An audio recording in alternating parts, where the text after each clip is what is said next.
Tukaj nekako mi ocenjujemo, da pri teh zahtevnih zadevah, to pa so običajno kriminal belega ovratnika, predolgo časa traja, da se v fazi sodne preiskave zadeva preišče.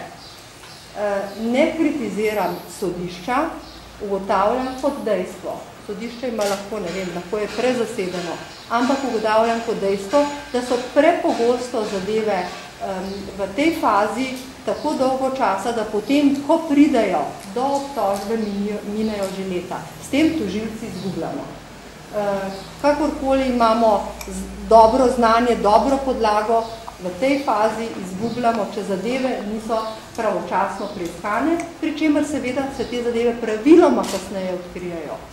Tu ni trupla kot pri umoru, tu smo truplo vsi, davkoplačevalci so oškodovani, delavci so oškodovani, ampak to ni tako oprijemljivo in vidno. Se pravi, že tukaj je določen čas, ki mine, da pravzaprav zaznamo stvari, poleg zahtevne materije seveda, še ena taka splošna pripomba na delo v lanskem letu, ki pa se kaže tudi v letošnjem letu, vse večje število razpisanih glavnih obravnav, ki državnim tožilcem povzročajo probleme. Dogaja se nam celo že, da zmanjkuje tožilcev za posamezne glavne obravnave, da enostavno fizično ni mogoče več zagotoviti navzočnosti, kaj šele, da bi govorili o kvalitetnem zastopanju obtožb.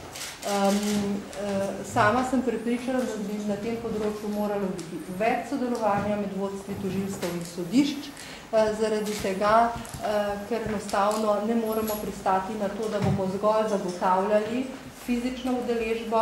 Prepričani smo, da moramo zagotoviti, da bo pri zahtevnih zadevah svojo zadevo na obravnavi zastopal tudi tožilec, ki je spisal obtožbo. To pa je v taki situaciji vedno manj mogoče. Mislim, da je tukaj še kar nekaj rezerv, kjer bi se najbolj boljšo organizacijo dela na tožilstvih in na sodiščih verjetno dalo tudi še popraviti in omogočiti, da bi bilo tudi delo tožilcev lahko bolj nemoteno.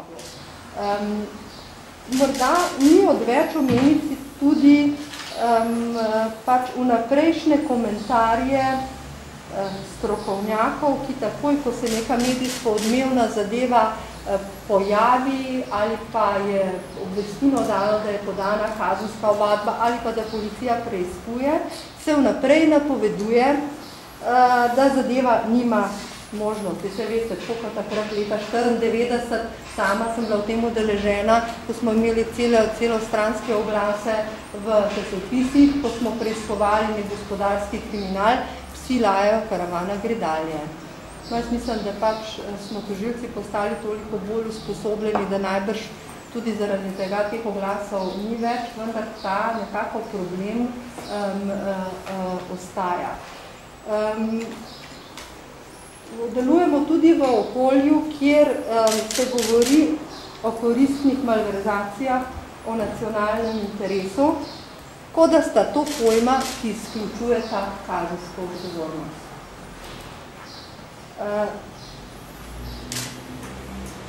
Naše okolje dela predstavlja tudi spreminjajoča se zakonodaja.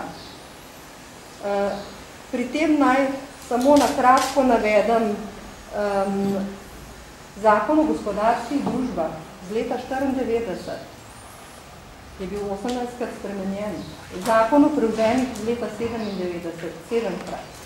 Zakon o trgu vrednostnih papirjev 15krat.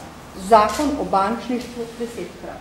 Vse to so zakoni, ki so pomembni za delo, ki ga opravljamo v teh zadevah, da rečem, o katerih se zdaj veliko govori. Torej, to seveda ni enostavno, še posebej, ker se pogosto potem po spremembi opravičuje, ko neka sprememba prinese recimo bolj jasno določbo, potem pa se seveda opravičuje, ja, prej je bilo pa to, ni bilo kaznivo, vse drugače ne bi bila potrebna sprememba.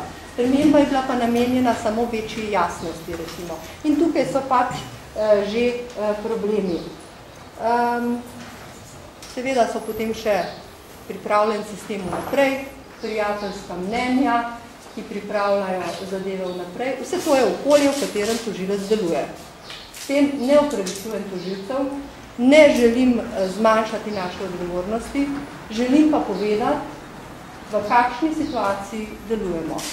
In kljub temu, da so te problemi, sem prepričana, da po 3 letih, odkar je neka taka ekipa na Vrhovnem državnem tožilstvu, ki se zaveda tega, da okrožni državni tožilci ne morejo ostati sami pri pregonu najhujšega kriminala. In jim zato svetujemo, pomagamo, sodelujemo, organiziramo delovne in drugačne sestanke, stimuliramo sodelovanje z inštitucijami, ki sem jih na začetku omenila, z nekaterimi že nekaj let, z nekaterimi v zadnjem času. In vse to, jaz mislim, da počasi daje rezultate. Namreč kolegi, ki obravnavajo zadeve, v katerih ste pisali, tako kot je sklop gradbenih zadev, kjer je ena v pravnomočno uvedeni preiskavi, drugi deli seveda ne potekajo na očeh javnosti, vendar delo poteka intenzivno, resno, odgovorno. Na Vrhovnem državnem tožilstvu vemo, pod kakšnim pritiskom so okrožni tožilci, ki to delajo, kako zahtevno delo je, kako velika je njihova odgovornost. In zato jih v teh zadevah podpiramo na celi črti. Pripravljeni smo tudi svoj del odgovornosti prevzeti, da bi oni lahko lažje opravljali svoje delo. Zato samo dejstvo, da so informacije skope, ne pomeni, da državni tožilci ne delajo. Jaz jih ves čas podpiram, ker vem, da je težko delati z občutkom, da si ves čas kritiziran. Ne rečem, da ni velik del kritike upravičen.